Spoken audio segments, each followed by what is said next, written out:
कहानी की शुरुआत में हम एक बैगनी बालों वाली सुंदर सी लड़की को देखते हैं जो कि एक जवान लड़के के साथ एक फ्यूचरिस्टिक कमरे में चली जाती है। कमरे में जाते ही वो लड़की लड़के के बहुत ही करीब आ जाती है और सामने रखे डिजिटल कीबोर्ड पे कुछ बटन्स दबाती है। बटन्स को दबाते ही सामने की दीवार एकदम ट्रांसपेरेंट हो जाती है और हमारे सामने एक बहुत ही शॉकिंग नजारा आता है। बहुत सारी सुंदर लड़कियां एक ही कतार में बिना कपड़ों के खड़ी होती हैं और ये बैगनी बालों वाली लड़की इस लड़के के बहुत ही करीब आती है और कहती है आगे बढ़िए और कोई भी चूज कर लीजिए। आखिर यहाँ हो क्या रहा है और ये खुशनसीब लड़का कौन है, ये जानने के लिए हमें थोड़ा पीछे जाना होगा। कहानी है 2040 फ्यूचरिस्टिक टोक्यो की। हमारा मेन कैरेक्टर यूतो जो कि एक बहुत ही बड़ा मेडिकल जीनियस है, अपनी बचपन की दोस्त एरिसा को हॉस्पिटल के टेरेस पर बुलाता है। रियुतो का दिल बचपन से एरिसा के लिए ही धड़कता है और आज वो हिम्मत करके अपनी दिल की बात बोल ही देता है। एरिसा, मैं तुम्हें हमेशा से पसंद करता हूँ, मुझे ये बात पहले से ही पता है रियुतो। हम एलिमेंट्री स्कूल से लेके यूनिवर्सिटी तक हमेशा साथ ही रहे हैं। हमें एक साथ रहते हुए 10 साल से ज्यादा वक्त हो चुका है। तुम्हारे साथ इतना लंबा वक्त कैसे बीत गया मुझे पता ही नहीं चला। एरिसा, अगले साल मैं यहाँ नहीं रहूंगा। मुझे लगता है कि अब हमारा सफर यहीं पर खत्म हो जाएगा। तुम अचानक से ये क्या बोल रहे हो? क्या तुम पढ़ाई के लिए फॉरेन जा रहे हो? एरिसा को लगता है कि रियुतो मजाक कर रहा है, पर रियुतो जो आगे बोलता है उसे सुन के एरिसा के पैरों के नीचे की जमीन खिसक जाती है। मुझे मल्टीपल स्क्लेरोसिस नामक एक जानलेवा बीमारी है। डॉक्टर ने कहा कि मुझे जल्द ही हॉस्पिटलाइज होना पड़ेगा, पर हमारी कंपनी का सुपर कंप्यूटर इसका इलाज ढूंढ रहा है। अगर मैं 4-5 साल के लिए क्रायोस्टैटिस यानी कि कोल्ड स्लीप में चला जाऊं तो जब तक मैं उठूंगा तब तक दवा बन चुकी होगी। तुम पूरी तरह से ठीक हो जाओगे ना? पर 4-5 साल, तुम ये बात इतनी आसानी से कैसे कह सकते हो? एरिसा, मैंने सुना है कि हमारे मीरा सेनबाई ने तुम्हें प्रपोज किया है। वो एक अच्छे इंसान है, तो मेरे जाने के बाद तुम्हें उनके साथ ही चले जाना चाहिए। तुम मुझसे आखिर चाहते क्या हो? तुम इस तरह मर रहे हो और मुझे किसी और के पास जाने के लिए कह रहे हो? एरिसा वहाँ से रोते हुए चली जाती है। रियुतो अकेले वहाँ खड़ा रहता है और अपना हाथ दीवार पर मार देता है। ए भगवान, सच कहूँ तो मैं ये चाहता हूँ कि एरिसा मेरा इंतजार करे, पर मैं इस लायक हूँ या नहीं? अगर मैं कभी जागा ही नहीं तो। समय आगे बढ़ता है और क्रायोस्टैटिस का दिन आ जाता है। रियुतो एक फ्यूचरिस्टिक कार में बैठा है, उसके साथ उसकी छोटी बहन माहिरू और उसका बड़ा भाई रियू भी है। वो लोग हॉस्पिटल जा रहे हैं। रास्ते में उसकी छोटी बहन माहिरू उसकी थोड़ी टांग खींचती है। भाई बताओ ना, एरिसा चान ने क्या कहा? मैंने उसे बता दिया कि मैं उसे पसंद करता हूँ, पर हमारी थोड़ी सी लड़ाई हो गई तो मुझे सही से नहीं पता। थोड़ी ही देर में ये सभी लोग हॉस्पिटल पहुंच जाते हैं और उधर हम मिलते हैं डॉक्टर टगाकी से। डॉक्टर कहते हैं रियुतो, फिक्र मत कीजिए, स्टैटिस में आपकी हेल्थ एकदम परफेक्ट रहेगी। जब आप जागोगे तो आप फिर से अपने मेडिकल साइंस में अपना दिमाग लगा सकते हैं। थैंक यू डॉक्टर, मुझे आप पर पूरा भरोसा है। तभी अचानक से एरिसा डोर के पास हड़बड़ाते हुए आ जाती है, पर उसे नर्स रोक लेते हैं। प्लीज मुझे एक बार अंदर जाने दीजिए, बस 1 सेकंड के लिए। नर्स, आने दीजिए, वो हमारी फैमिली जैसी हैं। एरिसा रियुतो के पास आती है। रियुतो अपने गले से एक छोटा सा नेकलेस निकालकर एरिसा के हाथ में दे देता है। एरिसा, ये मेरे लिए बहुत ही इम्पोर्टेंट है। जब मैं नींद से जागूंगा तो मुझे ये तुम वापस कर देना, तब तक इसे तुम संभाल कर रखना। एरिसा रियुतो के गले लग के रोने लगती है और वो कहती है रियुतो, मैं हमेशा हमेशा के लिए तुम्हारा इंतजार करूंगी। ये बात याद रखना कि मैं तुम्हें अकेले छोड़कर कहीं नहीं जाने वाली। रियुतो की आंखें धीरे धीरे बंद होने लगती हैं। पॉड के कांच पर एरिसा का रोता हुआ चेहरा देखते हुए वो बहुत ही गहरी नींद में चला जाता है, ये सोचकर कि जब वो उठेगा तब सब कुछ ठीक हो जाएगा। पर उसे क्या पता था कि उसकी दुनिया ही पलटने वाली है। समय बहुत तेजी से आगे बढ़ता है। धीरे धीरे रियुतो की आंखें खुलती हैं, पर सामने एरिसा नहीं बल्कि एक बेतहाशा खूबसूरत और बहुत ही सुंदर फिगर वाली लड़की खड़ी हुई होती है सूट में। एरिसा,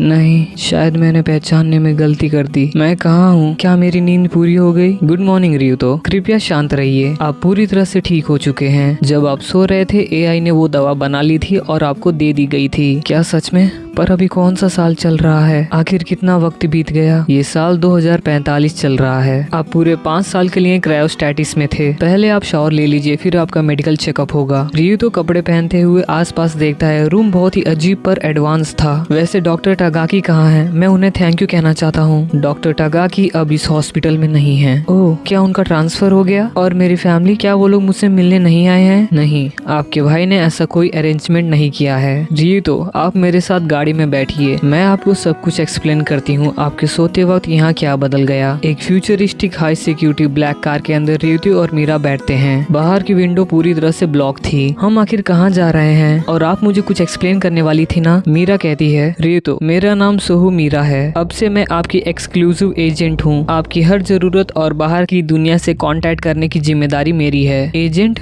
पर मुझे किसी एजेंट की क्या जरूरत, मैं तो ठीक हो गया हूँ ना। रितु आपके सोते ही लगभग 4 साल पहले इस दुनिया में एक भयानक वायरस फैल गया जिसका नाम है यम के वायरस। ये एक एयरबोर्न वायरस था। इस वायरस के संक्रमण के 3 दिन के अंदर ही इंसान तड़प तड़प के मर जाता था। पूरे दुनिया के सुपर कंप्यूटर मिलकर भी इसका कोई वैक्सीन नहीं बना पाए और देखते ही देखते इस वायरस ने दुनिया की आधी पॉपुलेशन को साफ कर दिया। आप मजाक कर रहे हैं ना? आधा पॉपुलेशन? तो मेरा भाई रियू और मेरी छोटी बहन माहिरू, आखिर मेरी फैमिली कहाँ है? रियू ये सब कुछ बर्दाश्त नहीं कर पाता और चलती गाड़ी के दरवाजे खोल के बाहर निकल जाता है। रियू को लगता है कि मीरा झूठ बोल रही है और रियू पागलों की तरह रास्ते पर भागने लगता है। शहर का पूरा नजारा पूरी तरह से तबाह और अजीब हो चुका होता है। वो रास्ते पर जा रही एक लड़की का हाथ पकड़ लेता है और वो कहता है, क्या तुम्हें पता है कि मेरा घर कहाँ है? रियू को देखते ही वो लड़की घबराहट में चिल्ला देती है। रियू को देखते ही वहाँ की सारी लड़कियां शॉक हो जाती हैं और वो सब कहती हैं, आखिर ये कैसे हो सकता है? ये तो एक मर्द है, आखिर ये जिंदा कैसे है और ये यहाँ क्या कर रहा है? रियू देखता है कि रास्ते पर मार्केट में हर जगह सिर्फ लड़कियां ही लड़कियां होती हैं, एक भी मर्द नहीं होता है। रियू डर जाता है और हाफते हुए कहता है, आखिर ये क्या चल रहा है? कहीं मैं सच में पागल तो नहीं हो गया या फिर ये पूरी दुनिया पागल है? आखिर सारे मर्द कहाँ गए? मीरा धीरे से रियू के पीछे आकर खड़ी हो जाती है। उसका चेहरा एकदम इमोशनलेस होता है। रियू जो आप देख रहे हैं वही रियलिटी है। एम के वायरस का असली मतलब होता है मेल किलर वायरस। ये वायरस सिर्फ मर्दों पर ही असर करता है। दुनिया के 99.9% मर्द हमेशा के लिए खत्म हो चुके हैं। अब इस दुनिया में सिर्फ औरतें ही बची हैं। आसपास की औरतें रियू को देख लेती हैं। उनकी आंखों में एक अजीब सा भूख और दीवानापन होता है। वो सब चिल्लाती है, मर्द देखो वहाँ एक मर्द है, और रियू की तरफ झपट पड़ती है। मीरा उन्हें सिक्योरिटी के साथ पीछे ढकेल देती है। अगर सारे मर्द मर गए तो मैं आखिर कैसे जिंदा हूँ? क्योंकि आपको मल्टीपल स्क्लेरोसिस था। उस बीमारी के इलाज की वजह से आपके शरीर के अंदर इस वायरस के प्रति इम्यूनिटी बन गई। पूरे प्लेनेट पर आपको मिलाकर सिर्फ 5 मर्द एक्टिव बचे हैं। आप अब कोई आम इंसान नहीं रहे। आप इस धरती के सबसे कीमती रिसोर्स हैं। मीरा अपने घुटनों पे बैठ जाती है और वो कहती है, इंसानियत को नष्ट होने से बचाने के लिए हमारी आपसे एक ही रिक्वेस्ट है, कृपया इस धरती पर बची हुई महिलाओं के साथ संबंध बनाइए और बच्चे पैदा करिए। चाहे वो 100 महिलाएं हो या 200, जितना ज्यादा हो उतना बेहतर है।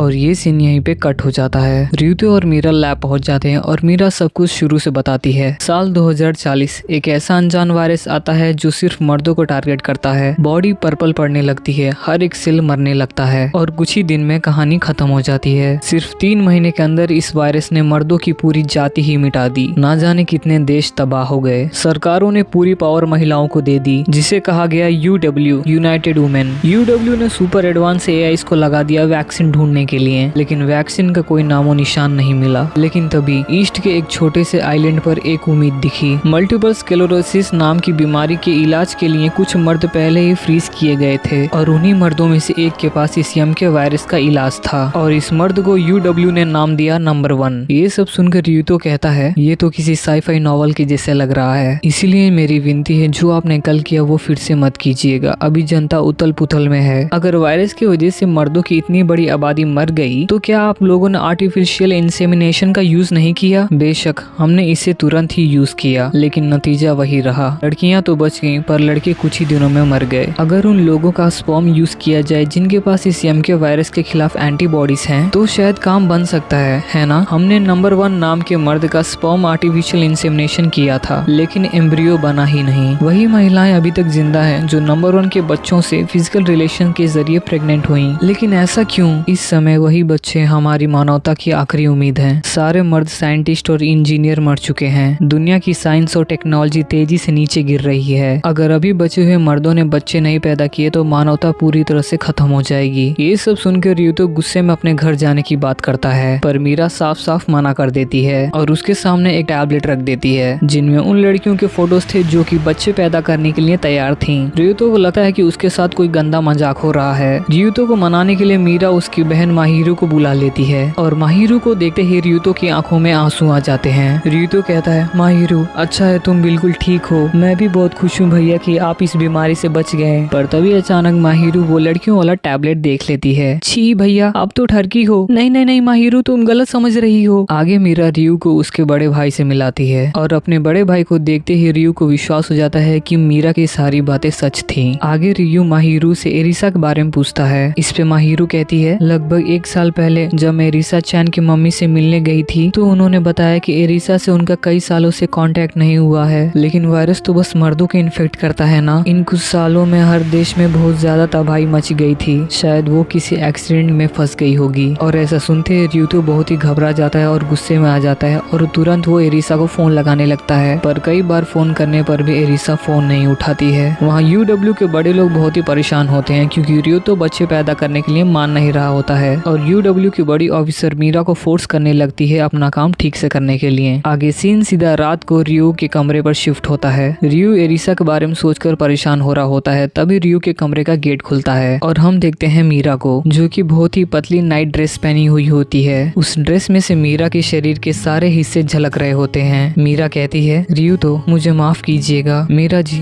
आप इतनी देर रात को यहाँ क्या कर रही हैं और आपके कपड़े? मैं आपको यहाँ सुख देने आई हूँ। नहीं मीरा जी आप ये क्या कर रही हैं, रुकिए। और मीरा एक ही बार में अपना पतला नाइट ड्रेस उतार देती है और रियुतो के बहुत ही करीब आ जाती है। और इससे पहले रियुतो कुछ बोले मीरा उसे किस कर लेती है। पर जैसे ही मीरा किस करती है तभी रियू को एरिसा की याद आ जाती है और वो मीरा को पीछे ठेल देता है। और मीरा कहती है, क्या हुआ रियुतो, क्या मैं तुम्हें पसंद नहीं? ऐसी बात नहीं है, पर जब मैं कोमा में था तो इतने सारे लोग मर गए, आधी पॉपुलेशन साफ हो गई, तो मैं अभी इस मूड में नहीं हूँ। आपको परेशान करने के लिए माफी चाहती हूँ। जैसे ही मीरा कमरे से बाहर आती है वहाँ पहले से एक और एजेंट खड़ी हुई होती है जिसका नाम होता है न्यूको। और न्यूको मीरा को टोंट मारते हुए कहती है, लगता है तुम फेल हो गई, आखिर तुम कहना क्या चाहती हो? न्यूको यहाँ रियुतो की मर्दानगी पर सवाल करती है। तुम इतनी क्यूट हो फिर भी उसने तुम्हारे साथ संबंध बनाने के लिए मना कर दिया। कैसा रहेगा अगर तुम उसके साथ संबंध बनाओ जिसकी जिम्मेदारी मेरे पास है, यानी हीनो साम के साथ। तुम अगर चाहो तो खास तौर पे मैं उसे तुम्हारे पास भेज सकती हूँ। वो बिल्कुल भी नखरे नहीं करता और महिलाओं के साथ बहुत ही अच्छे से कोऑपरेट करता है। मीरा कहती है कि मैं रियुतो की एजेंट हूँ। ठीक है तो फिर गुड लक। इधर हमारा रियुतो एरिसा को याद करके रोने लगता है। अगली सुबह मीरा उसके पास आती है क्योंकि मीरा को समझ में आ गया था कि बातों से काम नहीं चलने वाला और रियुतो को दुनिया की हकीकत दिखानी ही पड़ेगी। मीरा रियुतो को एक 1 वे मिरर फैसिलिटी में ले जाती है। शीशे के उस पार बहुत सारी लड़कियां होती हैं और यहाँ मीरा रियुतो को एक बहुत ही खतरनाक बात बोलती है, रियुतो आगे बढ़िए और किसी को भी चुन लीजिए। यहाँ की सारी महिलाएं अपनी इच्छा से ही आपके साथ शारीरिक संबंध बनाना चाहती हैं। हमने इन पे कोई दबाव नहीं दिया है, ये सब अपनी मर्जी से यहाँ आई हैं आपके साथ मेट करने के लिए। रियुतो कहता है, आखिर तुम ये कैसे कह सकती हो? 5 पुरुषों के प्रोफाइल डेटा के साथ हमने एक सर्वे किया था। पूरी दुनिया में 5 अरब महिलाएं हैं और जो यहाँ हैं वो बस एक छोटी सी टुकड़ी हैं। आप जितने चाहे उतनी महिलाओं को चुन सकते हैं, उनमें से 100, उनमें से 200 या फिर 10,000, जितनी चाहे उतनी चुन लीजिए। और ये सारी बातें सुन के किसी आम इंसान की तरह रियुतो का दिमाग भी फट जाता है। प्लीज बस करो, तुम आखिर इन लड़कियों के बारे में ऐसा कैसे कह सकती हो जैसे कि ये कोई जानवर हो? मैं माफी चाहती हूँ। जैसा कि आपने पिछले दिन देखा था, व्यवहारिक रूप से सभी महिलाएं गरीब और कमजोर होती जा रही हैं। दुनिया की आबादी आधी हो जाने के कारण हमारे समाज की सभ्यता का स्तर धीरे धीरे गिर रहा है। हालांकि अगर आप उन्हें बच्चे दे दें तो वो महिलाएं बच जाएंगी। जो भी मर्द बचे हुए हैं उनके बच्चों को जन्म देने वाली महिलाओं को गवर्नमेंट एक सिक्योर और अमीर जिंदगी देगी और बच्चे ही इस इंसानियत के आखिरी खजाने हैं। और सबसे डरावनी बात यह है कि सिर्फ 1 साल, अगर 1 साल भी आपने और बाकी 4 मर्दों ने बच्चे पैदा नहीं किए तो मर्द जाति धरती से हमेशा के लिए खत्म हो जाएगी। पर हमारे रियुतो के दिल के अंदर एरिसा के लिए अभी भी बहुत मोहब्बत होती है। वो मीरा से 1 महीने की मोहलत मांगता है। अगर मुझे बच्चे पैदा ही करना है तो मैं उसे चुनूंगा। प्लीज मेरे लिए 1 महीने का इंतजार कर लीजिए। मैं आपकी बात समझ गई, लेकिन मेरी एक शर्त है। इस 1 महीने हर रात मैं आपके पास एक महिला को भेजूंगी जिसके साथ आपको सोना पड़ेगा, क्योंकि समय बहुत कीमती है। और अगर सच में आपका प्यार उसके लिए सच्चा है तो इन सारी औरतों की अदाएं आप पर काम नहीं करेंगी। और अगर आप उनकी अदाओं से फिसल गए तो ये हमारे लिए अच्छी बात होगी।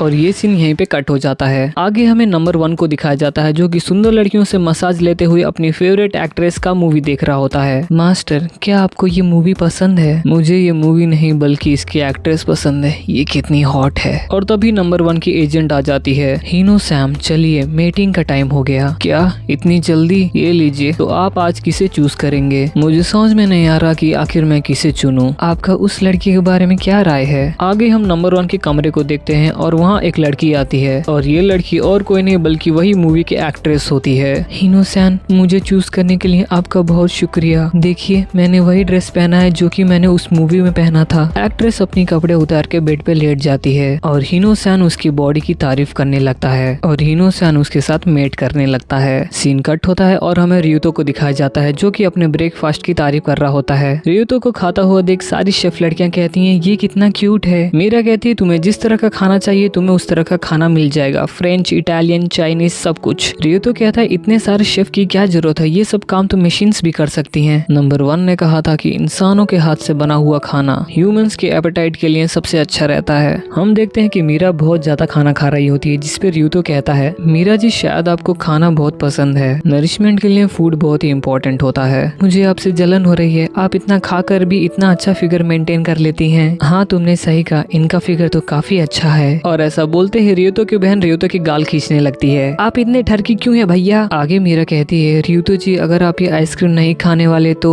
हाँ प्लीज मीरा जी, अगर आपको चाहिए तो आप ले सकती हैं। और हम देखते हैं कि मीरा वो बड़ा सा डेजर्ट भी खा जाती है और मीरा को ऐसे खाते हुए देख रियुतो अपने मन में सोचता है, ये शायद बुरी नहीं है। आगे मीरा कहती है, मैं आपकी सेफ्टी के लिए आपका एक पर्सनल बॉडीगार्ड हायर कर रही हूँ और आपकी सेहत का ध्यान रखने के लिए एक नर्स भी। और जैसा कि मैंने प्रॉमिस किया था, आप उन दोनों के साथ ही सोएंगे एक ही बिस्तर में। आगे रियुतो को कॉरिडोर में नंबर 1 मिलता है। हे नंबर 2, मेरा नाम हीनो कागुची है, तुम चाहो तो मुझे अपना गुरु मान सकते हो। तो ये है नंबर 1। हेलो, मेरा नाम रियुतो है, आपसे मिलके खुशी हुई। मैंने सुना कि तुमने अभी भी मीटिंग शुरू नहीं किया। वो बात ऐसी है कि हाँ मैं समझता हूँ, मैं जब उठा था तब मुझे भी इन सारी बातों पे विश्वास नहीं हो रहा था। मुझे लगा कि मैं इतना लकी आखिर कैसे हो सकता हूँ। मुझे लगा कि कोई ये ह्यूमन ट्रैफिकिंग का गंदा खेल तो नहीं, लेकिन ये सच था। ये तो सच में जन्नत है। हीनो सैन, आप तो काफी पॉजिटिव नेचर के हैं, मुझे अभी इस माहौल की आदत नहीं पड़ी है। ओह, तो शायद तुम गुड बॉय टाइप हो, लेकिन मेरी मानो तो अच्छा यही होगा अगर तुम इसे खुल के एंजॉय करो। परसों एक आइडल थी, कल एक मॉडल थी और आज एक एक्ट्रेस। चलो तो फिर मैं चलता हूँ, मैं थोड़ा बच्चे पैदा करने में बिजी हूँ। आगे रियुतो नहाते वक्त नंबर 1 के बारे में सोच रहा होता है कि वो कितने मजे में है, पर तभी रियुतो को एरिसा की याद आ जाती है। लेकिन मजा दुगना हो जाएगा अगर मैं ये सारी चीजें एरिसा के साथ करूँ। मुझे जल्द से जल्द उसे ढूंढना होगा। पर तभी अचानक से बाथरूम की लाइट चली जाती है और अंधेरे में रियुतो स्विच ढूंढते ढूंढते एक बहुत ही सॉफ्ट चीज को पकड़ लेता है। मुझे लगता है कि तुम काफी बेसब्र हो, तो तुम ही हो नंबर 2। आखिर तुम कौन हो और मुझसे चिपक क्यों रही हो? मुझसे दूर हटो। नहाते वक्त शराब पीने का मजा ही कुछ और है और ये लड़की शराब अपने पूरे बॉडी पे गिरा लेती है। और इससे पहले ये लड़की हमारे रियुतो के साथ आगे बढ़ती, हमारा रियुतो बेहोश हो जाता है। आगे रियुतो की आंख अपने बेड पर खुलती है और आंख खुलते ही रियुतो देखता है कि वही बाथरूम वाली लड़की उसके सोफे पर सोई हुई होती है। क्या इसने मुझे यहाँ तक उठा कर लाया? शायद यही मेरी बॉडीगार्ड है। तभी रियुतो को अपने बेड में कुछ हलचल महसूस होती है और वहाँ से निकलती एक छोटी सी लड़की और अचानक से उसे देख के रियुतो थोड़ा डर जाता है। तो तुम कौन हो और मेरे बेड में क्या कर रही हो? मैं तो तुम्हारे बेड में सो रही थी।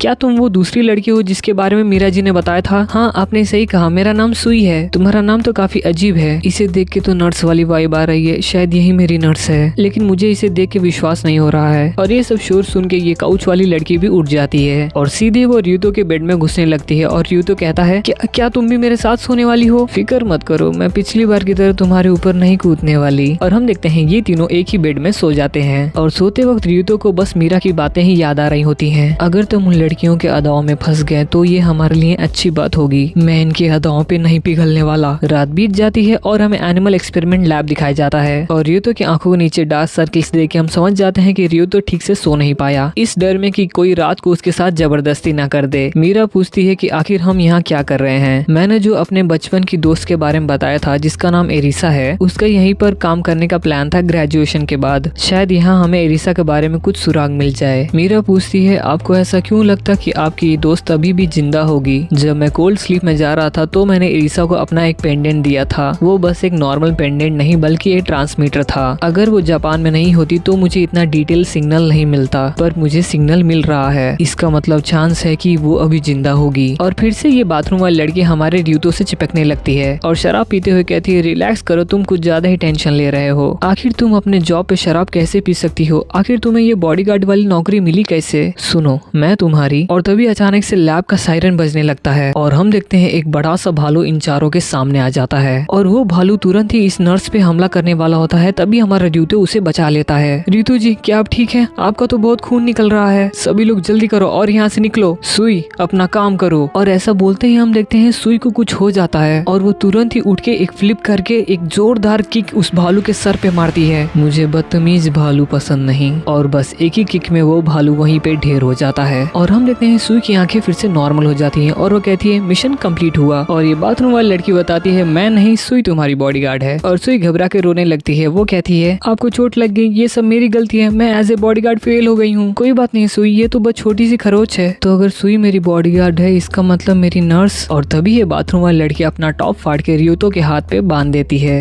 यार ये कितनी औसम है। मीरा कहती है, आखिर यहाँ का सिक्योरिटी इंचार्ज कौन है? आपको हमने पहले स्ट्रिक्ट ऑर्डर दिया था। और स्टाफ मीरा से माफी मांगने लगते हैं और हम देखते हैं कोई इन्हें छुप के देख रहा होता है। आगे ये सभी लोग एरिसा के लैब में पहुंचते हैं और एरिसा का लैब काफी मेसी और गंदा था। कोवर्कर्स के अकॉर्डिंग एरिसा अचानक से कई साल पहले गायब हो गई थी। एरिसा के गायब होने के कुछ ही दिनों बाद उसके लैब में चोरी हो गई। सारे रिसर्च के इंपॉर्टेंट डेटा चुरा लिए गए। हमें पता चलता कि एरिसा जब यहाँ काम करती थी तो उसे बहुत ही कम फैसिलिटीज मिलते थे, लेकिन वो किस चीज पे रिसर्च कर रही थी? वो यम के वायरस पर रिसर्च कर रही थी। और तभी रियुतो के एरिसा और उसका बचपन का फोटो मिलता है जिसमें एरिसा के हाथ में एक प्यारा सा पपी था। और हमें पास्ट का सीन दिखाया जाता है जहाँ जीरो को एक ऐसी बीमारी थी जिसका इलाज डॉक्टरों के पास नहीं था और उसी पल एरिसा डिसाइड करती है कि वो एक डॉक्टर बनेगी। रियुतो कहता है, ये सारी बातें और भी कूल लगती हैं अगर तुम अपना नाक साफ करके ये सब बोलती। तुम कितने बुरे हो, तुम ऐसा भी तो एक्ट कर सकते थे कि तुमने उसे देखा ही नहीं। और तभी रियुतो बोलता है कि वो भी एक डॉक्टर बनेगा, लेकिन तुम्हें तो काम करना पसंद नहीं था। हाँ, लेकिन इस बीमारी का इलाज एक इंसान के बजाय अगर 2 इंसान ढूंढे तो हमें शायद इलाज जल्दी मिल जाएगा, है ना? और इस बात पे एरिसा बहुत ही खुश हो जाती है। मीरा जी, पूरी दुनिया में कोल्ड स्लीप में कितने मर्द हैं? कुछ कंट्रीज के हमारे UW से रिश्ते अच्छे नहीं हैं, तो हमें एग्जैक्ट नंबर तो नहीं पता, लेकिन ये नंबर लगभग 1 से 5 मिलियन के बीच में हो सकता है। अगर मैं पूरी साल भी मेहनत करूँ तो भी मैं एक साल में ज्यादा से ज्यादा 100 बच्चे ही पैदा कर सकता हूँ। इसलिए मैंने डिसाइड कर लिया है, यम के वायरस का क्यूर मैं ढूंढूंगा। इधर हम देखते हैं रियुतो की बहन माहिरू किसी अनाथ आश्रम टाइप जगह में बच्चों को टॉफियां बांट रही होती है। तभी वो टीवी पे देखती है न्यूज एंकर किसी जिंदा आदमी के बारे में बात कर रही होती है और ये और कोई नहीं बल्कि हमारा रियुतो ही होता है। रियुतो टीवी के जरिए दुनिया के सामने आके कहता है, मेरा नाम रियुतो है, पता नहीं कैसे पर मैं यम के वायरस से इम्यून हूँ और अगर मैं इस दुनिया में जिंदा रह सकता हूँ तो मेरा ये यकीन है कि बाकी मेल्स जो कि कोल्ड स्लीप में है वो लोग भी सरवाइव कर सकते हैं। और आप सबसे मेरा ये वादा है कि मैं यम के वायरस का इलाज ढूंढ के रहूंगा। और हम देखते हैं किसी जगह एक काले हुड में लड़की रियुतो का इंटरव्यू देख रही होती है और हमें देखने को मिलता है इस लड़की के पास वही रियुतो का पेंडेंट होता है। तो क्या ये एरिसा ही है या फिर कोई और? ये बात हमें आगे पता चलेगी।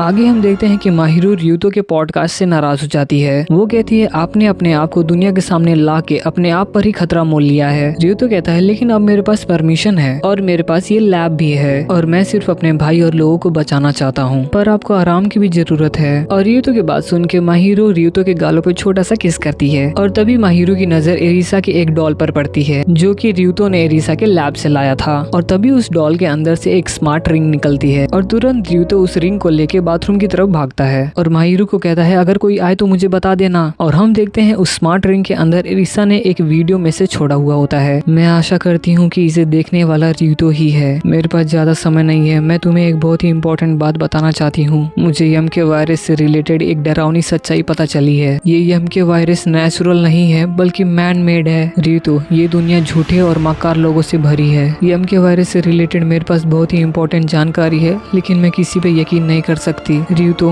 मैं तुम्हें बहुत ही मिस करती हूँ। और ऐसा बोल के एरिसा रोने लगती है और ये सीन यहीं पे कट हो जाता है। आगे हम मीरा जी को देखते हैं जो कि बेंच पे बैठ के ब्रेड पाई खा रही होती हैं और अचानक वहाँ रियुतो के आने से वो थोड़ा एम्बैरेस हो जाती हैं। मीरा जी, मुझे आपसे कुछ पूछना है। अगर आपको किसी और चीज पे रिसर्च करना है तो आप मुझे बता सकते हैं। चलिए मीरा जी, वॉक करते हुए बात करते हैं। आप बहुत हद तक मेरे बचपन की दोस्त जैसी दिखती हैं। मैंने आपके दोस्त को ढूंढने के लिए लोग लगा दिए हैं। आपका बहुत बहुत शुक्रिया। अब मैं अपना पूरा फोकस इलाज इलाज ढूंढने में लगा सकता हूँ। रियुतो जी, उस दिन आपको खतरे में डालने के लिए मैं आपसे माफी मांगना चाहती हूँ। उस दिन स्टाफ को भी नहीं पता चला कि भालू के केज का गेट कैसे खुल गया। आपके अटेंडेंट होने के नाते मैं आपसे माफी मांगती हूँ। कोई बात नहीं मीरा जी, ये चोट तो कब का ठीक हो चुका है और मेरी बॉडीगार्ड सुई बहुत ही स्ट्रांग है, जबकि वो देखने में इतनी स्ट्रांग नहीं लगती है। सुई को एक स्पेशल ट्रेनिंग मिली है। वैसे आपको बुरा नहीं लगता क्योंकि आप मेरे साथ फंस चुकी हैं? आप ऐसा क्यों सोचते हैं? क्योंकि आपके इतने कहने पर भी मैंने किसी के साथ मेट नहीं किया। आई एम सो सॉरी, आपने मेरी इतनी मदद की लेकिन मैंने आपके लिए कुछ भी नहीं किया। आप बहुत ही दयालु हैं रियुतो। आगे हम मीरा जी को देखते हैं जो कि नहा रही होती हैं और उनके पास भी एक स्मार्ट ब्रेसलेट होता है और उस ब्रेसलेट को टच करते हैं उसमें से एरिसा का फोटो रिफ्लेक्ट होता है और हम देखते हैं कि एरिसा और मीरा जी काफी हद तक एक जैसी ही दिखती हैं। आगे हम रियुतो को देखते हैं। वो यम के वायरस एक मैन मेड वायरस है। अगर ये सच है तो उसे किसने बनाया और क्यों? आगे हमें 3 बड़ी बड़ी बिल्डिंग्स दिखाई जाती हैं जहाँ 5 लोग बैठ के रियुतो के बारे में बात कर रहे होते हैं। उनमें से एक बंदा बोलता है, इस नंबर 2 के अंदर तो काफी सरप्राइजेस भरे हुए हैं। एक मेडिकल स्टूडेंट जो कि यम के वायरस का क्यूर बना रहा है। लगता है ये बेवकूफ अपने आप को बहुत बड़ा साइंटिस्ट समझता है, लेकिन जब HQ इसे देखेगा तो वो क्या करेंगे? जो भी करे, लेकिन वो शायद वार तो शुरू नहीं करेंगे। अगर उन्होंने ऐसा किया तो पूरी दुनिया उनके खिलाफ हो जाएगी।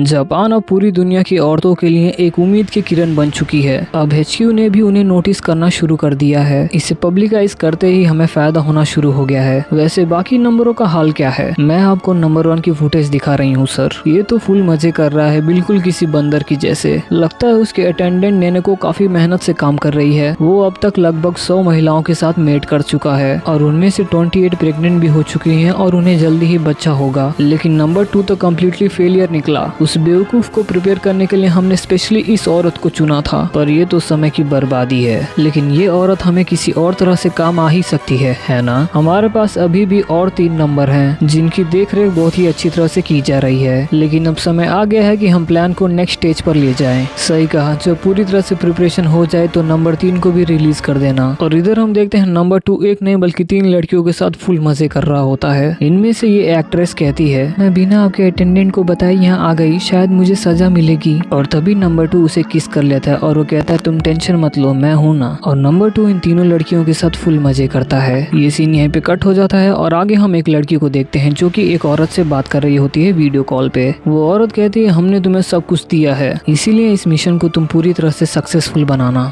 बिल्कुल, आप ये सब कुछ मुझ पे छोड़ दीजिए। धरती के सबसे किस्मत वाले लड़के की स्टड हॉर्स लाइफ शुरू होने वाली है और मैं इसकी परफेक्ट प्रोड्यूसर बनने जा रही हूँ। तो भाई लोग, इस एपिसोड में रोमांटिक और क्यूट मोमेंट थोड़े से ज्यादा हैं। तो पिछले एपिसोड में हम एक तीसरे एजेंट से मिलते हैं जिसका कॉन्फिडेंस देख के हमें ये पता चल जाता है कि इसे मर्दों के हैंडल करना बहुत ही अच्छी तरह से आता है। और अब आगे हमें फिर से पास्ट का सीन दिखाया जाता है और हम एक हाई स्कूल के लड़के से मिलते हैं। हम देखते हैं कि इस लड़के को 4 लोग मिलकर बुली कर रहे होते हैं। ये लोग उस बेचारे लड़के का पैंट निकाल के उसे सिंक में भिगो देते हैं। चल चल सैम, जल्दी कर, तू हमेशा इसे देख के ही ना अपना पप्पू हिलाता है। वैसे इस वॉइस एक्ट्रेस का नाम क्या है? इसका नाम किरिहारा है बॉस, मैं भी इसका बड़ा फैन हूँ। इस पे ये लड़की बोलती, क्या सच में तुम लोग कितने चीप हो? चीप वो नहीं, चीप तुम लोग हो। चल सैम शुरू हो जा, मैं दूसरी बार नहीं बोलने वाला। मैं ये नहीं कर सकता। क्या बकवास है, मुझे तो तेरा चेहरा देख के ही गुस्सा आ जाता है। चलो तो फिर हम ये किसी और दिन करेंगे। और हम देखते हैं ये लड़का अपना सिगरेट सैम के बॉडी पर ही बुझा देता है। हम देखते हैं सैम अपने भीगे कपड़ों के साथ स्कूल के कॉरिडोर में चल रहा होता है और सारे बच्चे सैम के बारे में ही बात कर रहे होते हैं। ये तो वही लड़का है जो कि 3rd ईयर में, इसका नाम सैम है ना? बेचारा, इसे हमेशा बुली किया जाता है। ये लोग बस मुझ पे तरस खाते हैं पर मदद करने कोई नहीं आता।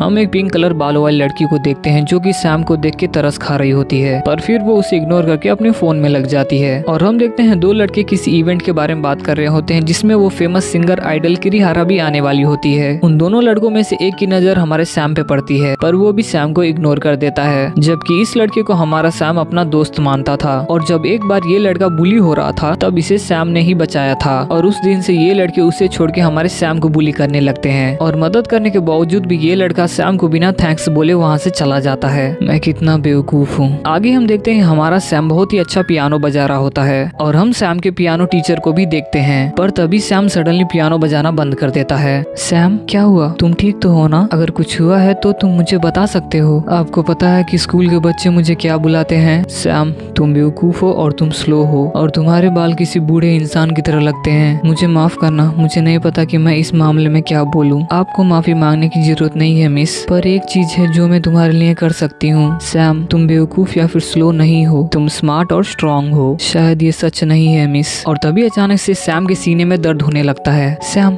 क्या हुआ? क्या तुम ठीक तो हो ना? मेरे पूरे बॉडी में पेन्स हैं। तभी टीचर अपना सर सैम के सर से लगाती हैं। सैम, तुम्हें तो बुखार है, तुम्हें डॉक्टर के पास जाना चाहिए। चलो आज के लिए इतना काफी है। और तभी वहाँ सैम की क्लास की लड़कियां आ जाती हैं और टीचर उनसे बात करने लगती हैं। पर जब सैम जा रहा होता है तभी टीचर कहती हैं, सैम अपना ध्यान रखना और हॉस्पिटल जरूर जाना। ये सब देख के हमें पता चलता है कि बस टीचर ही हैं जो कि सैम का थोड़ा बहुत ध्यान रखती हैं। आगे हम सैम को हॉस्पिटल में देखते हैं और डॉक्टर सैम से कहते हैं, तुम्हें अपनी फैमिली को बुला लेना चाहिए। तुम्हें एक खतरनाक बीमारी है जिसका नाम है सेकुलर सेक्लोरिसिस। सेकुलर सेक्लोरिसिस। आगे हम सैम और पियानो टीचर को देखते हैं जो कि प्रिंसिपल के पास आए होते हैं सैम की बीमारी की वजह से छुट्टी मांगने के लिए। पर सैम के दिमाग में वही डॉक्टर की बात चल रही होती है। ये बीमारी काफी खतरनाक है और अभी हमारे पास इसका कोई इलाज नहीं है। तुम्हें कम से कम 3-4 सालों के लिए कोल्ड स्लीप में जाना होगा। आखिर मैं ही क्यों? सैम, चलो अपने क्लासमेट्स को गुड बाय कह दो। ठीक है टीचर, तो मुझे ये कहना था कि। और हम देखते हैं सैम की बातों में कोई भी इंटरेस्टेड नहीं होता है। इस पिंक बालों वाली लड़की का फोन आता है और वो यहाँ से चली जाती है और आगे एक एक करके सभी लोग वहाँ से उठ के चले जाते हैं। आप सब ऐसे उठ के कैसे जा सकते हैं? बाय बाय सैम, अपना ध्यान रखना और मरना मत। और सभी लोग क्लास में से चले जाते हैं। मुझे माफ करना सैम। कोई बात नहीं है मिस,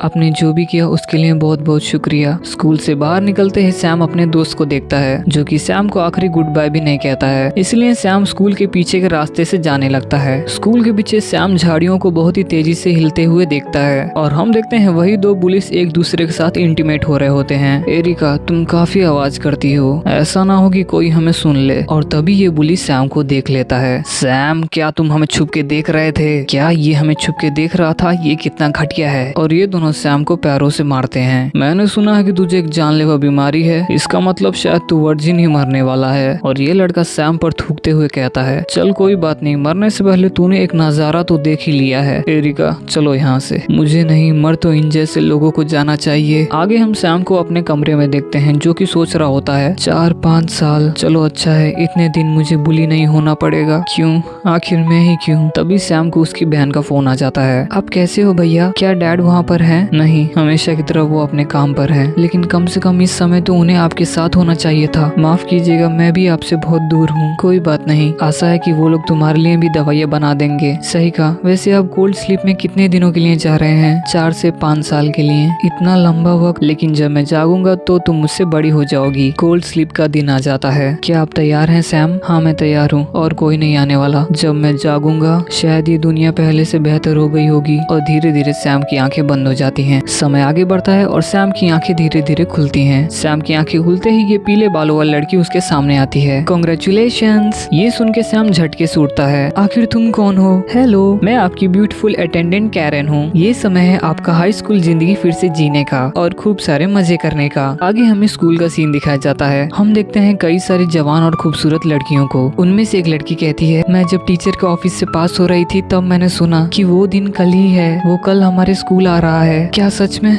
मैं तो बहुत नर्वस हूँ, क्या पता वो मुझे ही चुन ले। आगे कैरन सैम को उसका कमरा दिखाती है जो कि बहुत बड़ा होता है। मास्टर सैम, ये कमरा 2 लोग के लिए बना है, इसलिए ये इतना बड़ा है। तुम्हें मुझे मास्टर बुलाने की कोई जरूरत नहीं है। माफ कीजिएगा मास्टर सैम, अगर आपको कुछ भी दिक्कत हुआ तो वो लोग मुझसे नाराज हो जाएंगे। वैसे मैं अपना बैग खुद रख लूंगा, तुम्हें रखने की जरूरत नहीं है। रिलैक्स कीजिए मास्टर सैम, मैं ये कर लूंगी। तो तुमने क्या कहा था? UW? हाँ, तो यही वो ऑर्गेनाइजेशन है जो कि दुनिया को रन कर रही है। आपने सही कहा मास्टर, आपकी देखभाल करने के लिए मुझे उन लोगों ने ही भेजा है, मेरा ध्यान रखने के लिए। अगर ये बात सच है कि पूरी दुनिया के मर्द मर चुके हैं, इसका मतलब मैं इन लोगों के लिए बहुत ही कीमती हूँ। वैसे कैरन, तुम कितनी साल की हो? वैसे मेरी उम्र एक सीक्रेट है, लेकिन मैं लगभग आपके क्लास में ही हूँ। इसका मतलब तुम मुझसे 5 साल छोटी हो। इसका मतलब मैं अभी 23 साल का हो चुका हूँ, पर मेरे शरीर में ज्यादा बदलाव नहीं हुए हैं। तो क्या सच में दुनिया में बस मैं एक ही मर्द बचा हूँ? वैसे कई लोग कोल्ड स्लीप में भी हैं, जिनमें आपके फादर भी शामिल हैं। कुछ समय लगेगा, लेकिन किसी दिन आप उनसे मिल पाएंगे। और मेरी बहन कहाँ है? वो अमेरिका में मेरी माँ के साथ थी। माफ कीजिएगा, पर हर जगह की इन्फॉर्मेशन हमारे पास नहीं है। बाहर की दुनिया से हमारे कांटेक्ट बहुत ही कम हैं। क्या कांटेक्ट्स कम हैं? हाँ, इसलिए आपको रूम से स्कूल और स्कूल से रूम जाने का ही परमिशन है। आप पर ये पाबंदियां इसलिए लगाई जा रही हैं क्योंकि वायरस अभी भी दुनिया में है। अगर आपको कुछ चाहिए होगा तो उसका ध्यान मैं रखूंगी। शुक्रिया। आगे ये दोनों स्कूल पहुंच जाते हैं। मास्टर, क्या अपने क्लासमेट से मिलने के लिए आप एक्साइटेड हैं? गेट खुलते ही हम देखते हैं हर एक बेंच पर एक से बढ़कर एक खूबसूरत लड़कियां होती हैं। सब लोग ध्यान दीजिए ट्रांसफर स्टूडेंट आ चुके हैं। और हम देखते हैं सैम को देखते ही सारी लड़कियों की आंखें सैम पर ही गड़ जाती हैं। मास्टर सैम, सबको हेलो बोलिए। हेलो सब लोग, आप लोग कैसे हैं? मेरा नाम सैम है। मैं अभी उसी स्कूल में हूँ जहाँ मैं 5 साल पहले पढ़ता था। वो लोग शायद ऐसा इसलिए कर रहे हैं ताकि मैं स्ट्रेस फील ना करूँ। मुझे नहीं पता कि मुझे कैरन की बातों पर कितना विश्वास करना चाहिए, पर ये तो साफ है वो मेरे लिए बहुत कुछ कर रही है। मुझे अभी भी ये सब कुछ सपने जैसा फील हो रहा है। दुनिया के 99.9% मर्द मर गए, ये बात अभी भी झूठी लग रही है। लेकिन जब से मैं उठा हूँ तब से मैंने एक भी मर्द को नहीं देखा और ना ही उन लोगों को जिन्हें मैं जानता था। शायद ये सच है कि 5 साल बीत चुके हैं, पर अच्छा हुआ कि अब मुझे उन्हें नहीं देखना पड़ेगा। तभी सैम की नजर सामने वाली लड़की के पीठ पर पड़ती है। लड़कियों के यूनिफॉर्म काफी ट्रांसपेरेंट होते हैं, जिसकी वजह से उनके अंदर के कपड़े भी दिख रहे होते हैं। तभी ये पिंक हेडबैंड वाली लड़की हमारे सैम को शर्माती हुए देखती है। ये सब तो अभी भी काफी अजीब है। तभी सैम को कैरन बुलाती है। हाँ, क्या हुआ? क्या स्कूल के बाद तुम मेरे साथ चलोगे? स्कूल के कॉरिडोर से जाते हुए हम देखते हैं सारी लड़कियां सैम को ही देख रही होती हैं। अगर बाहर की दुनिया इतनी खतरनाक है तो मेरा स्कूल में रहना ही ठीक होगा। आपने सही कहा मास्टर। इवन हमारे पास रोबोट्स और एआई हैं, फिर भी इस दुनिया को रूल करने के लिए हमें कोई खास चाहिए। क्या सच में ये सब कुछ ऐसे ही काम करता है? आगे हम देखते हैं ये दोनों हमारे पियानो टीचर के पास पहुंच जाते हैं और टीचर को देखते ही सैम बहुत ही खुश हो जाता है। सैम को देख के टीचर इतनी खुश हो जाती हैं कि वो तुरंत आके सैम के गले लग जाती हैं। मैं बहुत खुश हूँ, मुझे पता था कि तुम ठीक हो जाओगे। मैंने कहा था ना कि तुम बहुत ही स्ट्रांग हो। आपका बहुत ही शुक्रिया टीचर। वैसे मास्टर सैम, हमारे पास आपके लिए एक बहुत ही बढ़िया गिफ्ट है ना टीचर?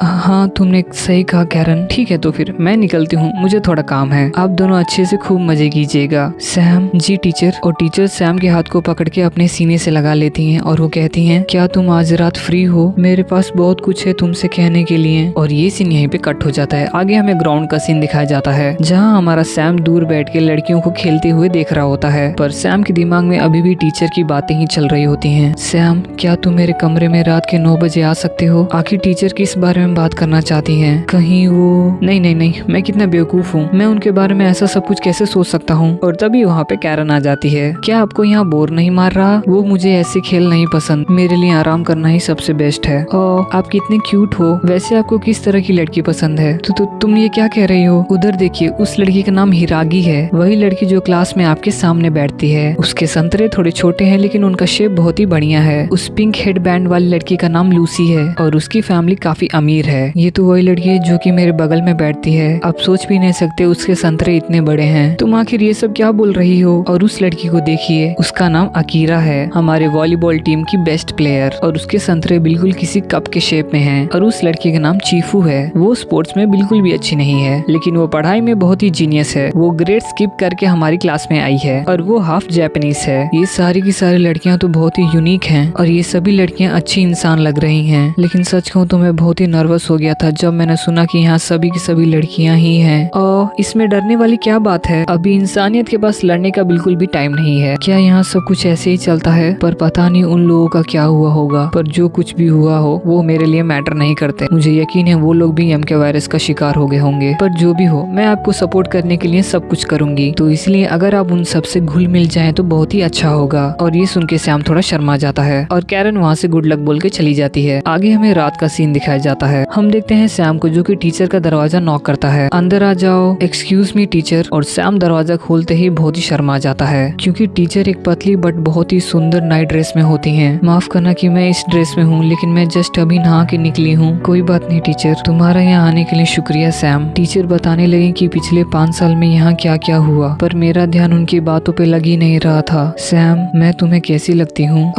टीचर, मेरी उम्र तुमसे ज्यादा है ना?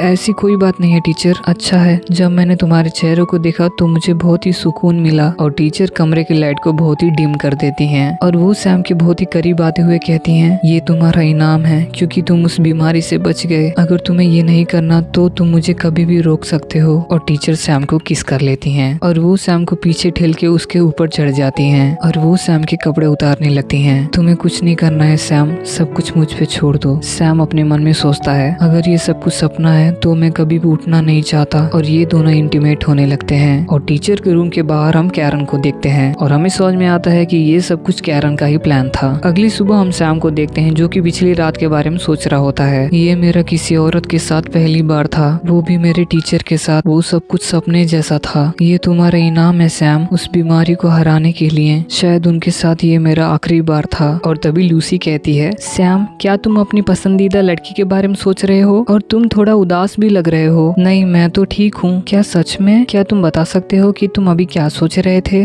वो मैं अपने फेवरेट म्यूजिक के बारे में सोच रहा था। तुम्हें किस तरह की म्यूजिक पसंद है? क्या तुम आइडल किरीहारा को जानती हो? उसके सॉन्ग्स मुझे बहुत ही पसंद है। ये सब कितनी क्यूट हैं और इनकी ड्रेस भी कितनी क्यूट है। और लूसी सैम के बहुत ही करीब आ जाती है और सैम अपने मन में सोचता है, लूसी की खुशबू कितनी अच्छी है। और तभी ये लाल बालों वाली लड़की कहती है, क्या सच में सैम तुम्हें किरीहारा पसंद है?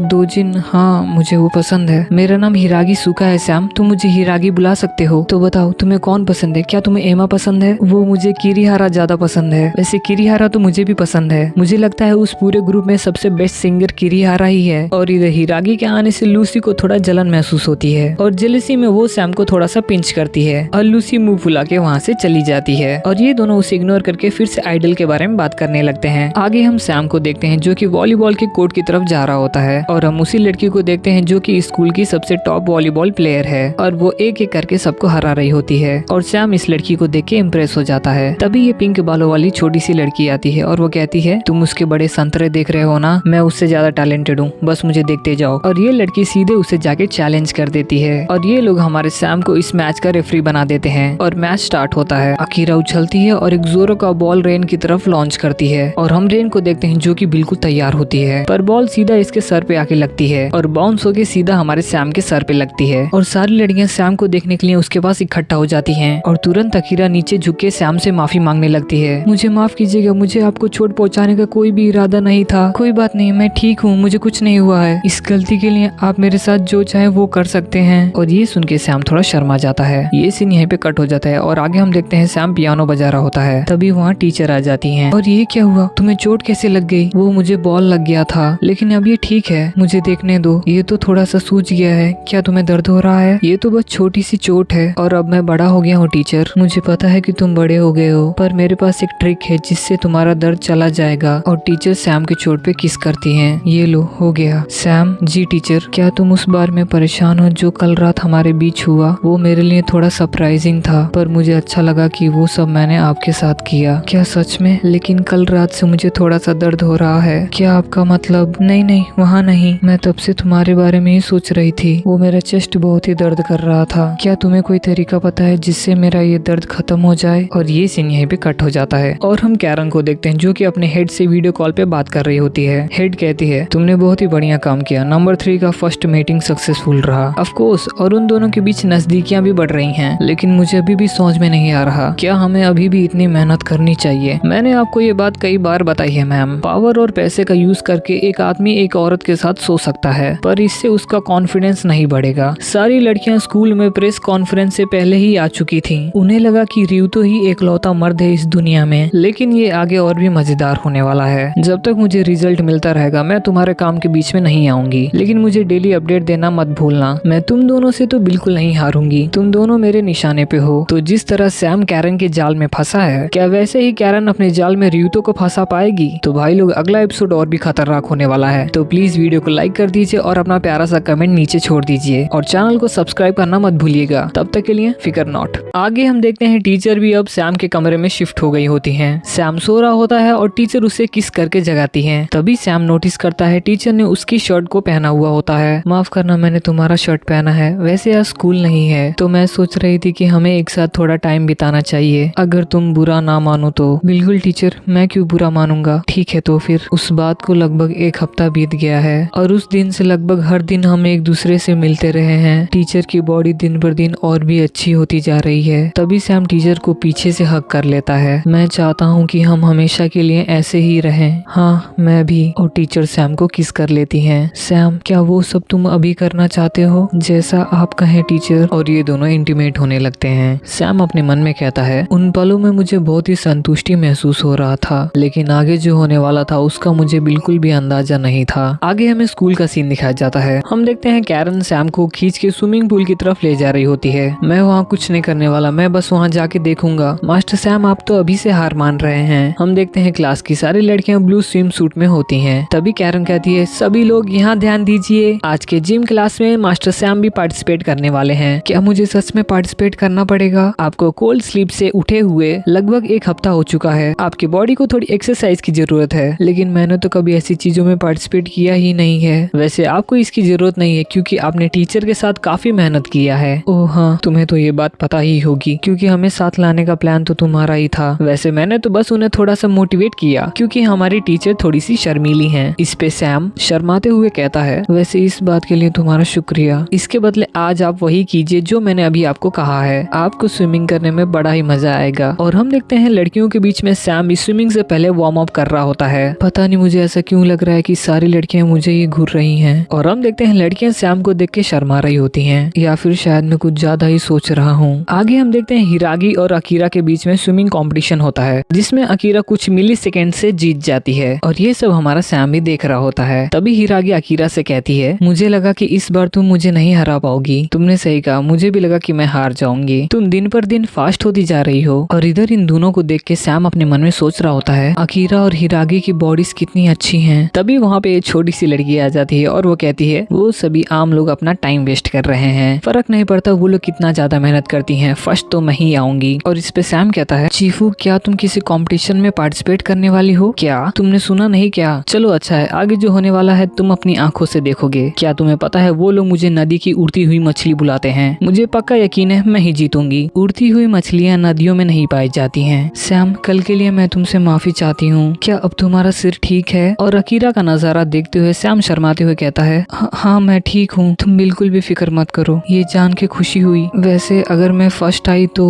और इससे पहले अकीरा अपनी बात कंप्लीट करती, सडनली चीफू आके अकीरा का स्विम सूट उतार देती है और अकीरा के दोनों संतरे देख के सैम बहुत ही शर्मा जाता है। और चीफू कहती है, अगर तुम्हारे संतरे थोड़े और छोटे होते तो तुम और भी तेजी से स्विमिंग कर पाती। और गुस्से में आके अकीरा चीफू को उठा लेती है और सीधे पानी में फेंक देती है। वैसे इसे किसी को फेंकने से पहले अपने कपड़े ठीक कर लेने चाहिए थे। खैर, इधर चीफू पानी में डूबने लगती है जबकि वहाँ पानी बहुत ही कम था। तभी वहाँ एक लड़की आके चीफू की मदद करती है और तभी टीचर अनाउंस करती है कि किसी ने अकीरा का रिकॉर्ड भी तोड़ दिया है, वो भी 2 सेकंड से। और इस रिकॉर्ड को तोड़ने वाली लूसी होती है। और लूसी सैम को शर्माते हुए वेव करती है और इधर हमारा सैम भी शर्माते हुए उसे वेव करता है। और ये सब देख के अकीरा को थोड़ी सी जलन महसूस होती है। और इधर कैरन सैम के हर एक हरकत को ऑब्जर्व कर रही होती है। आगे हम सैम को अपने कमरे में देखते हैं जो कि टीचर से वीडियो कॉल कर रहा होता है। सॉरी सैम, वो आज मैं किसी काम की वजह से तुम्हारे कमरे में नहीं आ पाऊंगी। ओह ऐसा है क्या? तो फिर कल? बिल्कुल, मैं तुमसे कल मिलती हूँ। तभी सैम के दरवाजे पर कोई नॉक करता है और ये और कोई नहीं बल्कि लूसी होती है। वो, आज से मैं भी इस कमरे में रहूंगी। और ये सुन के सैम कुछ देर के लिए कुछ बोलता ही नहीं। और तभी सैम को कैरन का फोन आ जाता है। मास्टर सैम, मैं आपको बताना भूल गई। कैरन जी, आखिर यहाँ क्या हो रहा है? वो स्कूल के एक कमरे की एसी खराब हो गई है, इसलिए हमें कमरों को चेंज करना पड़ रहा है। लेकिन हमें एक स्टूडेंट के लिए कमरा कम पड़ रहा है, इसलिए लूसी आपके कमरे में रहेगी। लेकिन, और मुझे पक्का यकीन है इसके बदले वो आपको कुछ न कुछ तो जरूर देगी। भाई सच में ये कैरन बहुत ही शातिर है, इसलिए प्रेजेंट वो अभी आपके कमरे में ही रहेगी। तो क्या वो सुबह का स्विमिंग कंपटीशन इसी के लिए था? वाओ मास्टर सैम, आप तो समझ गए। आपके साथ 1 हफ्ता बिताने का मौका उसी को मिलेगा जो ऐसी गेम्स में जीतेगा। ठीक 1 हफ्ते के बाद आपके कमरे में एक नई लड़की आएगी, तब तक आप लूसी से अच्छे से घुल मिल जाइए। कैरन, 1 मिनट रुको। और कैरन फोन काट देती है और इधर लूसी शर्माते हुए कहती है, तो अब हम एक साथ 1 हफ्ता बिताने वाले हैं, आपको कोई दिक्कत तो नहीं है ना? नहीं, कोई दिक्कत नहीं है। आगे हम सैम के कमरे में सुबह का सीन देखते हैं और सैम को लूसी आके जगाती है। सच बताओ तो मैं ठीक से सो नहीं पाया और ये हर हफ्ते कमरे बदलने का गेम मुझे कुछ समझ में नहीं आ रहा है। शायद मुझे हर रोज टीचर के कमरे में नहीं जाना चाहिए था, कहीं वो मुझसे नाराज तो नहीं। और हम देखते हैं लूसी सैम को ही देख रही होती है। वो, माफ करना पर क्या तुम दूसरी तरफ देख सकती हो? मुझे कपड़े चेंज करने हैं। ओह मुझे माफ कीजिएगा। और लूसी अपने आंखों को बंद कर लेती है। लूसी, तुम अब तक तैयार क्यों नहीं हुई? हम स्कूल के लिए लेट हो जाएंगे। वो, सैम, क्या मैं तुमसे कुछ मांग सकती हूँ? बिल्कुल, अगर कोई ऐसी चीज है जो मैं तुम्हारे लिए कर सकता हूँ। और लूसी शर्माते हुए कहती है, वो, क्या तुम मुझे कपड़े बदलने में मदद करोगे? और सैम इस पे थोड़ा शॉक हो जाता है। मेरे घर पर हमेशा मेरी मेड ही मेरे कपड़े बदलती थी। मैं जब से स्कूल में आई हूँ तब से मैं खुद से कपड़े पहनने की कोशिश करती हूँ, लेकिन मुझे काफी वक्त लग जाता है, तो इसलिए मैं हमेशा अपनी रूममेट की मदद लेती थी। ये तो सच में काफी अमीर है। मुझे माफ करना कि मैं अपने लिए इतना भी नहीं कर सकती। कोई बात नहीं लूसी, इसमें तुम्हारी गलती नहीं है, वो तो तुम्हारी फैमिली ही ऐसी है। लाओ मैं तुम्हें मदद करता हूँ। और सैम धीरे धीरे लूसी के कपड़े खोलने लगता है। हाथ उठाओ लूसी। और ये सब करते हुए सैम अपने मन में सोच रहा होता है, मुझे ये सब नहीं देखना चाहिए। और सैम लूसी के कमर पर एक निशान नोटिस करता है और ये सीन यहीं पे कट हो जाता है। आगे हम कैफेटेरिया का सीन देखते हैं जहाँ जहाँ सैम कैरन से कहता है सुबह तो मुझे बहुत ही बड़ा सरप्राइज मिला। लूसी की फैमिली बाकी फैमिली से थोड़ी सी अलग है। मुझे यकीन नहीं हो रहा कि वो खुद से अपने कपड़े नहीं बदल सकती। अभी तो मुझे उसके साथ पूरा हफ्ता निकालना है। उसके लिए लोगों को उसे नंगा देखना उसके लिए काफी अब नॉर्मल हो चुका है। अब इस बात से उसे कुछ भी फर्क नहीं पड़ता है। उसे फर्क पड़े या ना पड़े, लेकिन मुझे तो पड़ता है। मैं तो उससे स्कूल में भी ज्यादा बात नहीं करता हूँ। क्यों ना तुम कपड़े बदलने में उसकी मदद बाथरूम में ही कर दो। और ऐसा सुनते ही सैम अपने मुंह में भरा पानी पूरा कैरन को ऊपर उड़ेल देता है। सॉरी, मुझे माफ कीजिए कैरन जी। कोई बात नहीं, मैं अभी जाके अपना मुंह धो के आती हूँ। तभी सैम के पास हिरागी आ जाती है। वैसे हिरागी, मुझे तुमसे कुछ पूछना था। और वो क्या है सैम? जब लूसी नहाती है तब वो अपने कपड़े कैसे बदलती है? और ये सुन के हिरागी जोर से कहती है, क्या सच में आप लूसी के साथ नहाना चाहते हैं? नहीं, मेरा मतलब वो नहीं थे हिरागी। ओ, बस मैं मजाक कर रही हूँ। वो हमेशा अपने रूममेट के साथ ही नहाती है। ओ, अब समझा। ओके सैम, क्लास में मिलते हैं। और हिरागी वहाँ से जाने लगती है। और सैम अपने मन में सोच रहा होता है, इस बात पे तो मुझे खुद भी विश्वास नहीं हो रहा। मैं लड़कियों से कितनी अच्छी तरह से बात कर ले रहा हूँ। आगे हम देखते हैं सैम टीचर से वीडियो कॉल पे बात कर रहा होता है। और टीचर कहती हैं, लूसी की फैमिली ऐसी ही है तो तुम उसकी पूरी मदद करना। हाँ बिल्कुल, लेकिन क्या मैं आज रात को आपके कमरे में आ सकता हूँ? माफ करना, आज तो नहीं हो पाएगा। क्या आप मुझे अवॉइड कर रही हैं? बिल्कुल नहीं सैम। अगर आप इस बात से नाराज हैं कि मेरे कमरे में एक लड़की है तो मैं इस बारे में अभी कैरन से बात करता हूँ। ये प्रॉब्लम हर महीने हर एक लड़की को होती है। तो क्या तुम समझ रहे हो मैं किस चीज के बारे में बात कर रही हूँ? हाँ मैं समझ गया, मुझे माफ कीजिएगा। मैंने तो इस बारे में सोचा ही नहीं। नहीं, गलती मेरी है जो मैंने तुम्हें इस बारे में नहीं बताया। खैर, तुम्हारा लूसी के साथ और बाकी लड़कियों के साथ मिलजुल कर रहना बहुत जरूरी है, लेकिन मुझे तो बस आप चाहिए। मुझे ये सुनकर खुशी हुई सैम, लेकिन अगर तुम मुझे इतना अटेंशन दोगे तो बाकी लड़कियां मुझसे नाराज हो जाएंगी। ठीक है, तो फिर मैं तुम्हें बाद में कॉल करती हूँ। और सैम अपने मन में कहता है, आपके अलावा मुझे किसी की भी फिक्र नहीं है। और ये बात अब तो कैरन भी जानती है, लेकिन क्या सच में वो सब मुझे पसंद करती हैं? आगे हमें रात को सैम के कमरे का सीन दिखाया जाता है, जहाँ सैम और लूसी अपने अपने बेड पर लेटे हुए होते हैं। मैं सो नहीं पा रहा हूँ। और सैम लूसी की तरफ देखता है और वो अपने मन में सोचता है, शायद लूसी मुझे पसंद करती है। और जैसे ही सैम दीवार की तरफ पलटता है, वहाँ लूसी आ जाती है और वो कहती है, सैम क्या मैं तुम्हारे बेड में सो सकती हूँ? वो बात ऐसी है कि जब तक मेरे बेड में कोई नहीं होता तब तक मुझे नींद ही नहीं आती है। और सैम शर्माते हुए कहता है कि अगर ये बात है तो। और ये दोनों एक ही बेड पर सो जाते हैं। तुम एक अच्छे इंसान हो सैम।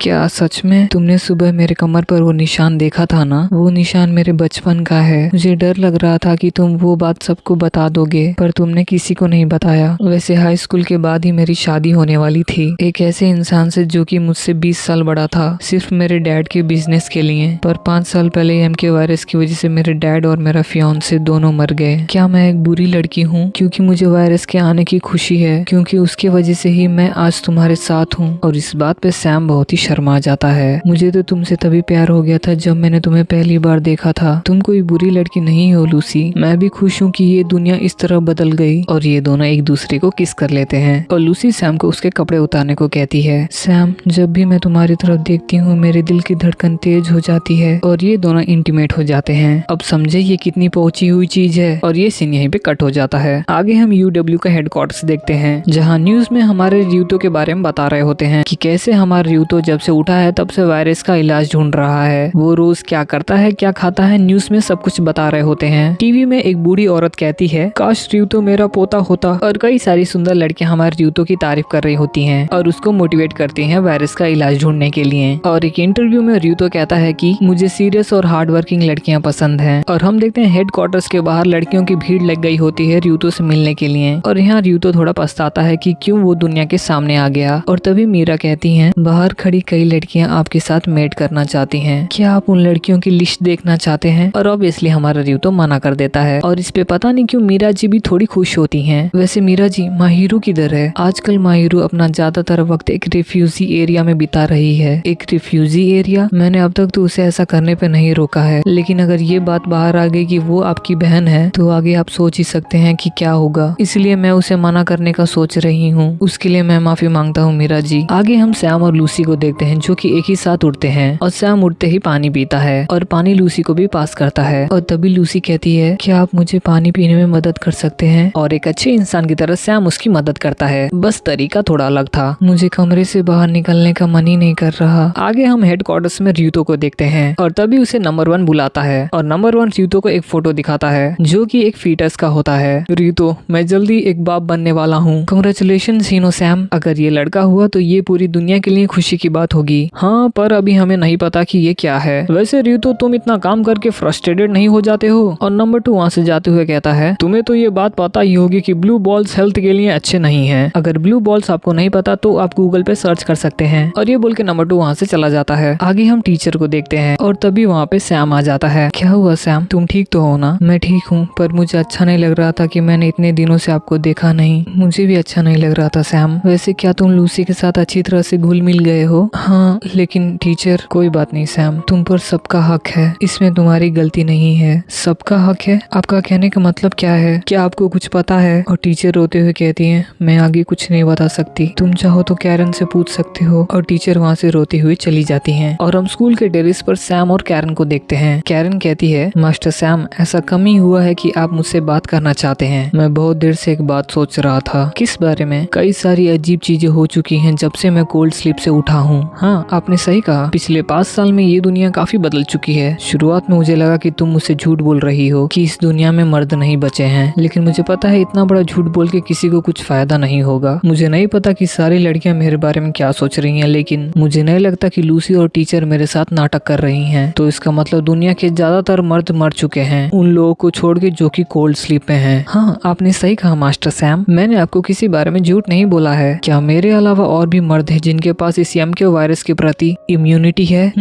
ये दुनिया काफी बड़ी है, कहीं ना कहीं 1-2 तो होंगे ही। तो ये स्कूल एक जरिया है मेरे ऊपर एक्सपेरिमेंट करने का। क्यों, मैंने सही कहा ना? वैसे आपको ऐसा क्यों लगता है मास्टर सैम? इस यमके वायरस की वजह से मैं दुनिया के लिए बहुत ही कीमती हो चुका हूँ। मुझे पक्का यकीन है जब मैं सो रहा था तो तुम लोगों ने मेरे ऊपर बहुत सारे एक्सपेरिमेंट्स किए होंगे, लेकिन तुम लोगों को नहीं पता चला कि कैसे इस यमके वायरस के प्रति मेरे अंदर इम्यूनिटी है। मैं सुन रही हूँ मास्टर सैम, आगे बोलिए। तुम लोग मुझे कैद करके मुझ पे एक्सपेरिमेंट नहीं कर रहे हो, इसकी 2 वजह है। उसमें से पहली वजह है मेरे ह्यूमन राइट्स और दूसरी वजह है अगर मैंने स्ट्रेस में खुद को खत्म कर लिया तो इसकी भरपाई करना बहुत ही मुश्किल होगा। तो इसका मतलब ये स्कूल एक ऐसी जगह है जहाँ तुम उन लड़कियों को लाते हो जो तुम सोचते हो कि मुझे पसंद आएंगी, ताकि मेरा मूड हमेशा अच्छा रहे और तुम लोग मुझसे यमके वायरस के रिसर्च के लिए डेटा कलेक्ट कर पाओ। क्यों, मैंने सही कहा ना? और अगर बात यही है तो तुम लोग टीचर और लूसी को यूज कर रहे हो। मैं तो तुम लोगों की मदद वैसे भी करने वाला हूँ, इसलिए तुम उन लोगों को छोड़ दो। शायद यही सही समय है मास्टर सैम। चलिए क्लासरूम में चलते हैं और यहाँ हमें स्कूल की सच्चाई पता चलती है। ठीक है, सभी लोग यहाँ ध्यान दीजिए, क्लास टेम्पररी कैंसिल हो चुकी है। मास्टर सैम, आपका अनुमान लगभग सही था पर पूरा नहीं। मैं तो इम्प्रेस हो गई कि आप इतने कम समय में सच्चाई के इतने करीब आ गए। जैसा कि आपने गेस किया था, इस पूरे स्कूल को आपके लिए ही चलाया जा रहा है ताकि आप ज्यादा से ज्यादा लड़कियों के साथ मेट कर सकें। क्या मेट? हाँ, इम्प्रेग्नेंट सेक्स, समझते हैं ना आप? एमके वायरस के प्रति आर्टिफिशियल इंसेमिनेशन काम नहीं करता है और हम ये भी नहीं कह सकते कि आपके होने वाले बच्चे में आपकी इम्यूनिटी होगी या नहीं, लेकिन अगर हमने आपकी जीन्स को मेट करवा के स्प्रेड नहीं करवाया तो शायद इंसानियत ज्यादा दिन तक बच नहीं पाएगी। इन लड़कियों को यहाँ लाने से पहले हमने इन सब पे बहुत सारे रिसर्च किए हैं। यहाँ कोई ऐसी लड़की नहीं है जो आपको पसंद नहीं करती। यहाँ की सारी लड़कियाँ आप में बहुत इंटरेस्टेड हैं और इनमें से किसी को हमने फोर्स नहीं किया है। अगर इनमें से कोई भी आपसे प्रेग्नेंट हो जाती है तो उस माँ और बच्चे की पूरी देखभाल हम करेंगे। तो बात कुछ ऐसी है, आपका और हमारा बस एक ही मकसद है। आखिर ये क्या कह रही है? मुझे तो चक्कर आ रहे हैं। बोलने से बढ़िया आपको दिखाना अच्छा रहेगा। मैं आपको दिखाती हूँ कि ये सारी लड़कियाँ आपके लिए कितनी पागल हैं। सब लोग खड़े हो जाइए, सभी लोग अपने कपड़े उतार दीजिए। और कैरन के ऐसा कहते ही हम देखते हैं सारी लड़कियाँ खड़ी होती हैं और अपने कपड़े उतार देती हैं। मास्टर सैम, इसमें मैं आपकी पूरी मदद करूंगी, इसलिए जितना हो सके उतने बच्चे पैदा कीजिए और इंसानियत को बचा लीजिए। तो बताइए आप किस लड़की को चूज करना चाहेंगे? और ये सीन यहीं पे कट हो जाता है। आगे हम 3 लोगों की मीटिंग देखते हैं। नंबर 3 का वो स्कूल काफी अच्छी तरह से चल रहा है, उसे छोड़ो, हमें पहले इस बारे में बात कर लेनी चाहिए। तुमने सही कहा, हम नंबर 2 को मेट करने के लिए फोर्स नहीं कर सकते। मुझे तो लगता है कि वो उसकी अटेंडेंस होने की काबिल ही नहीं है, तो फिर देर किस बात की? हमें मीरा को रियूतो के पर्सनल असिस्टेंट के पद से हटा देना चाहिए। और ये सीन यहीं पे कट हो जाता है। तो भाई लोग थैंक यू सो मच यहाँ तक वीडियो को देखने के लिए। और मैं बता रहा हूँ ना भाई, ये एनिमे और भी डार्क और इंटरेस्टिंग होने वाला है, तो प्लीज चैनल को सब्सक्राइब कर लीजिए क्योंकि अगला पार्ट 2-3 दिन में आ जाएगा। और प्लीज वीडियो को लाइक और हाइप भी कर दीजिएगा। और तब तक के लिए फिकर नॉट।